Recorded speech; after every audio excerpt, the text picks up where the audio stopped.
The humans in Godzilla vs. Kong may not add much in terms of action, but they do provide better dialogue than the titular monsters. Here are the lines in Godzilla vs. Kong that you never realized were so important. The first impactful line from Godzilla vs. Kong isn't even dialogue. It's from the lyrics to the song Over the Mountain, Across the Sea by Bobby Vinton. The slow, soothing doo-wop song plays over the sight of King Kong going about his morning routine on Skull Island. The song itself mainly serves to set the relaxed tone of the movie's opening scene. However, it's also a callback to King Kong's origins. Until Legendary Entertainment started featuring Kong in its burgeoning monsterverse, the character was most famous for King Kong's original 1933 movie and its remakes. In most versions of the classic King Kong story, Kong has a protective fascination with the American women he encounters. Additionally, this sets up two other elements of the movie. First, it references the connection Kong has with Jia, the last remaining member of Skull Island's Iwi natives. Second, it foreshadows the idea that Kong may find others of his kind far away in the bowels of the Hollow Earth. No matter the context, the song's lyrics are an important characterization tool, painting Kong as a lonely figure and foreshadowing his desire for a family later on. Things begin picking up when Godzilla destroys the laboratories at Apex Cybernetics, seemingly without provocation. Apex CEO Walt Simmons responds by recruiting Hollow Earth expert Dr. Nathan Lind to help him access the planet's uncharted depths. He reveals that the Hollow Earth contains an energy source capable of creating an anti-Godzilla weapon. This is one of the first hints we get at the true final conflict in Godzilla vs. Kong. And it is also no coincidence that this is the same scene in which we are introduced to Apex's chief technology officer, Ren Serizawa. Within the Monsterverse, Ren is the son of Ishiro Serizawa, the monarch scientist portrayed by Ken Watanabe in prior films. However, that isn't the last of the Serizawas, and Ren isn't the only Serizawa in Godzilla history to develop anti-Godzilla technology. In the original 1954 Godzilla, Dr. Daisuke Serizawa is the scientist responsible for the creation of the Oxygen Destroyer, which ultimately puts an end to Godzilla's rampage. In the Monsterverse, the Oxygen Destroyer has already been developed by the US government and saw use in Godzilla King of the Monsters. The introduction of this new Serizawa, along with the revelation of more anti-Godzilla weaponry, is just another hint pointing towards Apex developing a new way to fight Titans. We need Kong. The world needs him. Early on in the movie, we are reintroduced to Madison Russell, the daughter of Titan experts Emma and Mark Russell.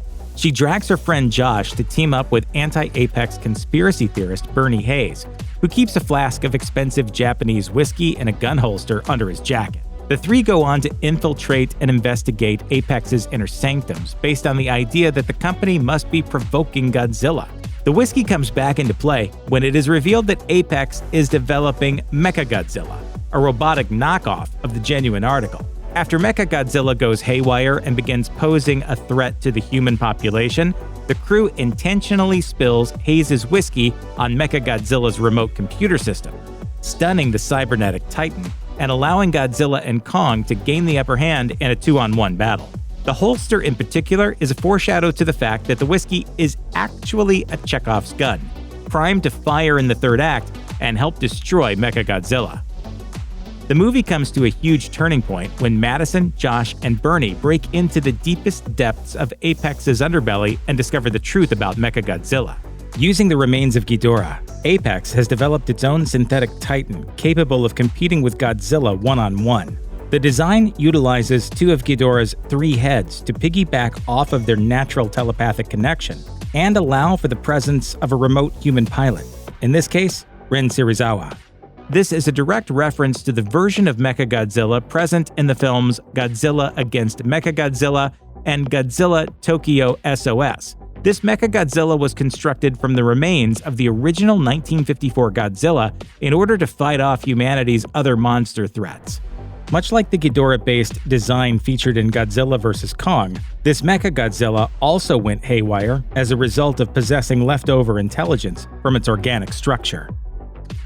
Shortly after Godzilla attacks Apex Cybernetics, Madison Russell visits her father, Mark, in an attempt to convince him to use his pull with Monarch to investigate Apex. Madison, influenced by Hayes' podcast, believes that Godzilla wouldn't attack humans without provocation. Mark disagrees with her, however, believing that even a once protective monster like Godzilla can go bad. And while Mark's words regarding change eventually ring true, they don't come to fruition in the exact way he describes. After a series of back-and-forth bouts, Godzilla and Kong are forced to set aside their differences in order to defeat Mechagodzilla. Up until this point, it seems like the animosity between the two was insurmountable.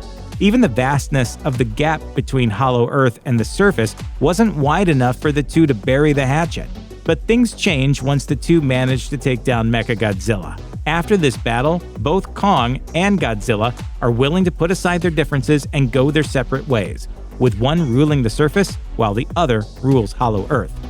In the end, Mark was right when he said creatures can change. The only difference is that this time they changed for the better.